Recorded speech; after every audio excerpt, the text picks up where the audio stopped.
there are some feuds that transcend normal conflict and become an art form. And the master of this is Donald Trump. He knows the art of altercation like the back of his totally normal hand.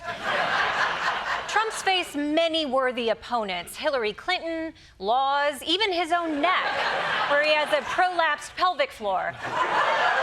But one of his most personal feuds is with his own hometown, New York City.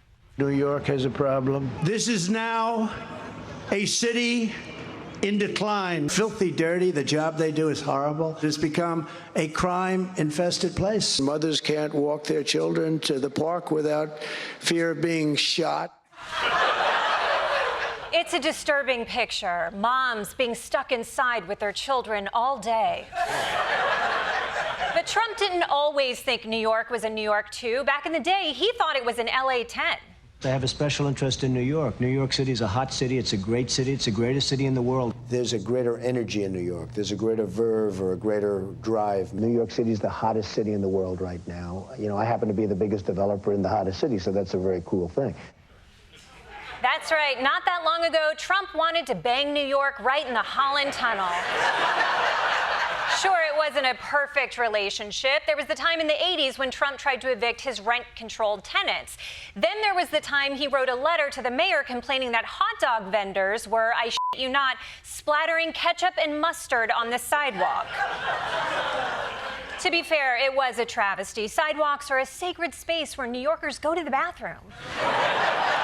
And things between Trump and New York almost came to a head in 2011 when Trump committed what can only be considered a New York City war crime. Trump and Palin shared a pizza for dinner, but using forks, not their hands. Eating pizza with a fork.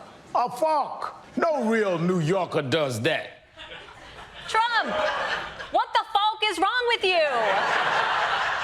This was the one time you should have been getting handsy.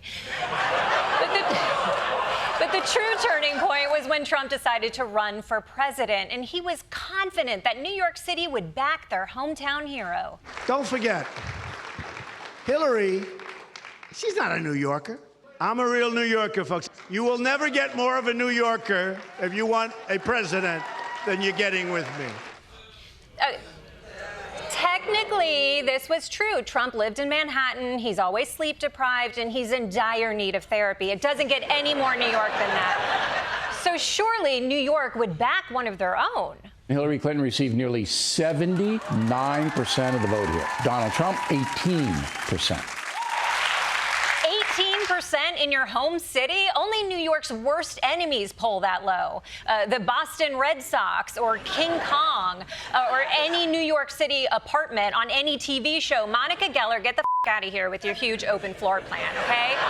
You shower in the kitchen like a real New Yorker. So New York rejected Trump at the ballot box, and like any great leader, he said, nuh-uh, you're not dumping me, I'm dumping you. Lifelong New Yorker President Trump essentially broke up with his home state on Twitter. He's setting up his permanent residence in Florida, where he owns multiple properties. He's leaving New York, so I say good riddance to Mr. Trump. Oh, poor Trump. Even his fellow perverts turned on him.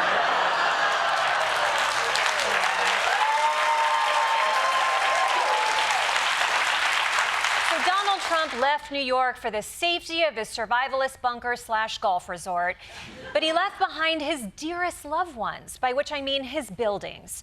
And New Yorkers promptly took the revenge, defacing anything left with his name on it.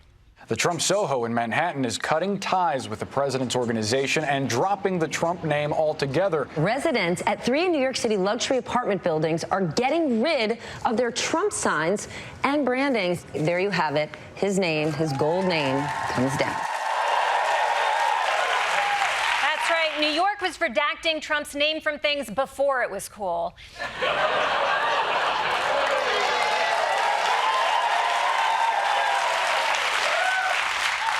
And you know how hard it is to take a name off a building in New York? My kid still goes to Woody Allen Elementary. It's very awkward cheering for them at soccer games.